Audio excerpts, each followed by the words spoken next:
Bonjour messieurs, dames. Alors là, on vient de terminer la partie sur la fabrication, donc les étapes de fabrication. Donc on change de sujet maintenant. On s'en va dans les fonctions mécaniques. Donc on va voir c'est quoi une fonction mécanique. Vous allez voir qu'il y a des choses qui sont pas de la répétition, mais de la révision de ce que vous avez vu en secondaire 1 et 2. C'est un peu la même chose, mais qu'on va pousser un peu plus loin. C'est quand même super important ce que je vous montre là, parce que les deux, trois prochaines capsules, ce sont des choses qui vont se retrouver presque assurément à votre examen du ministère de secondaire 4. C'est sûr que oui, vous allez le revoir en secondaire 4. Votre prof ne va pas vous laisser tomber en secondaire 4, mais il faut quand même que vous puissiez comprendre un peu. L'avantage que vous avez présentement, on pourrait dire, là, c'est que même si vous ne le comprenez pas tout à fait tout de suite avec ma vidéo, l'année prochaine, mettons, quand vous allez rentrer dans cette capsule-là, dans ce moment-là de l'année, vous allez pouvoir revenir voir mes capsules par rapport à ça. Ça va vous aider à pouvoir vous remettre dedans. Donc voilà. Donc on commence les fonctions élémentaires. Donc c'est quoi une fonction mécanique? C'est le rôle joué par une pièce dans un objet. Donc c'est le rôle par une pièce ou par un ensemble de pièces qu'on va nommer un système. Là, quand on parle d'un ensemble de pièces, on va appeler ça un système. Donc, c'est le rôle qui joue à l'intérieur de l'objet. Donc, si on parle d'une pièce simple ou d'un fluide, donc un gaz ou un liquide, on va parler de fonctions mécaniques élémentaires. Donc, c'est ce qu'on va voir aujourd'hui. Si on parle de systèmes, donc de plusieurs pièces ensemble qui vont travailler, et là, on va parler de fonctions mécaniques complexes. Donc, ça va être les deux prochaines capsules qu'on va voir. Donc, aujourd'hui, on se concentre sur les fonctions mécaniques élémentaires. Donc, comme je vous disais, c'est des choses que vous avez déjà quand même un peu vues. Donc, guidage, liaison. Ça, vous avez déjà vu ça en secondaire 1. Et là, ce qu'on va rajouter en secondaire 3, c'est la partie lubrification, étanchéité et support. Donc, on va voir ces 5 fonctions mécaniques élémentaires-là aujourd'hui. Donc, le guidage. Ça, vous l'avez déjà vu. Je vais quand même aller assez rapidement. Donc, un guidage, c'est quoi? Ça sert à diriger le mouvement des pièces. Donc, quand on parle de guidage, quand on va parler d'organe de guidage, pardon, c'est qu'on va parler de la pièce qui sert à diriger. Donc, on a trois types de guidage. On a le guidage en rotation, le guidage en translation et le guidage hélicoïdal. On a aussi ce qu'on appelle le guidage mixte.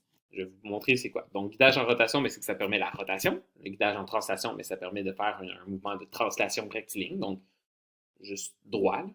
Puis un guidage hélicoïdal, ça permet de faire un mouvement hélicoïdal. Je vous rappelle, c'est quoi un mouvement hélicoïdal? C'est une rotation qui entraîne une translation. Le mixte, c'est qu'à l'intérieur d'un objet, il pourrait y avoir une pièce qui peut faire de la translation, qui peut faire de la rotation tout seul. Donc, dans les hélicoïdales, c'est que la rotation entraîne la translation. Donc, les deux sont obligatoires ensemble. Dans le mixte, c'est qu'il va y avoir de la rotation ou il va y avoir de la translation. Donc, les deux peuvent se faire, mais l'un n'entraîne pas nécessairement l'autre. Par exemple, je vous donne l'exemple de, mettons, ça n'a pas rapport, là, mais un crayon une bague, bien, mon crayon ici, je peux le faire avancer ou ressortir, ou je peux le faire tourner. Mais si je le fais tourner, il n'avance pas nécessairement. Donc, quand je le fais tourner, il ne va pas nécessairement avancer. Donc, c'est comme quelque chose qui serait un peu lousse dans un système. On va dire que c'est un guidage mixte. Mais sinon, les trois guidages principaux, rotation, translation et hélicoïdal. Quelques exemples. Donc, le guidage en rotation. Là, ici, c'est pas l'exemple parfait, mais mettons la fenêtre ici, elle peut basculer. Bien, la bascule comme telle, c'est une partie rotation. Donc, elle tourne sur elle-même. Donc, c'est l'axe de maintien de cette fenêtre permet son mouvement de rotation pour mieux les ouvrir. Je sais, il y a aussi une partie de translation, donc on voit qu'elle bouge un peu, là, mais je trouvais que c'est le meilleur GIF que j'ai trouvé pour ça. Ensuite, le guidage en translation, c'est le principe, par exemple, des porte-patios. Donc, la porte-patio, elle bouge en fonction rectiligne, donc de droite à gauche. Et le guidage en hélicoïdal, c'est lorsque on tourne la vis, ça fait avancer la vis aussi. Donc, ça, dans la serre en C, là, par exemple, que vous avez probablement déjà utilisé en techno là, pour serrer des choses ensemble. Donc, quand on tourne la vis, ça la fait avancer. Donc, ça, c'est un guidage hélicoïdal.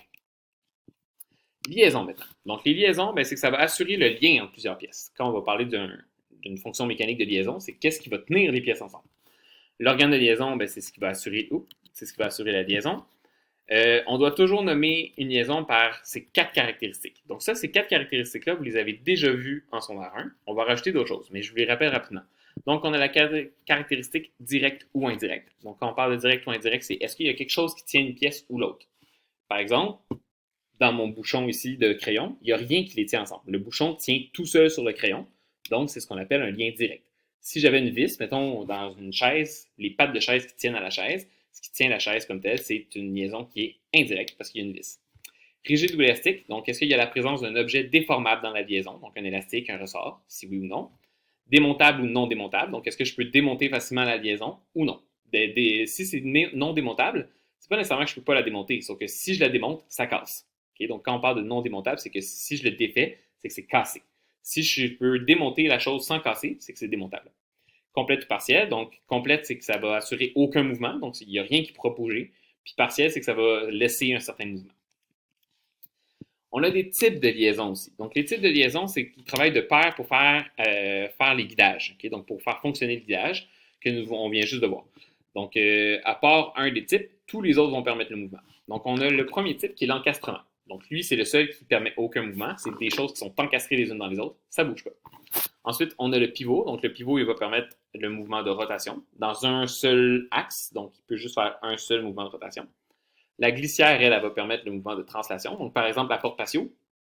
Dans le bas de votre porte patio, vous avez un genre de rail qui tient la porte patio dans son axe. Là, donc, il peut juste faire de gauche-droite. Le pivot glissant, ben, lui, c'est qu'il va permettre un mouvement de rotation et de translation. Okay? Donc, un peu comme la fenêtre ici. Donc, le pivot glissant, il peut pouvoir monter, descendre ou tourner. Rotule. Donc, la rotule, elle, va permettre un mouvement de rotation, mais dans plein de sens. Donc, ça va être comme mettons, votre épaule. Okay? Donc, votre épaule, ça serait une liaison type rotule. Pourquoi? Parce que je peux rouler comme ça, mais je peux rouler aussi par en haut, par en arrière. Donc, je peux faire plein de mouvements différents avec mon épaule. Donc, ça serait un type rotule. Et finalement, hélicoïdal, ben, ça, c'est le même principe qu'on a vu tantôt. Donc, translation et rotation, mais dans un seul axe et les deux ensemble.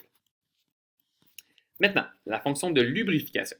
Et la fonction de lubrification, son but, c'est de diminuer le frottement qu'il peut y avoir entre deux pièces. Donc, pour diminuer l'usure. C'est vraiment ça son but. Dans certains moments, on n'en veut pas du tout de lubrification parce qu'on veut qu'il y ait une friction qui se passe.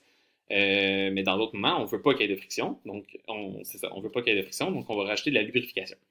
On a des lubrifications qui sont liquides, on en a qui sont des semi-solides ou on peut dire aussi semi-liquides, ça revient au même. C'est comme dire un verre d'eau à moitié plein ou à moitié vide, ça revient au même.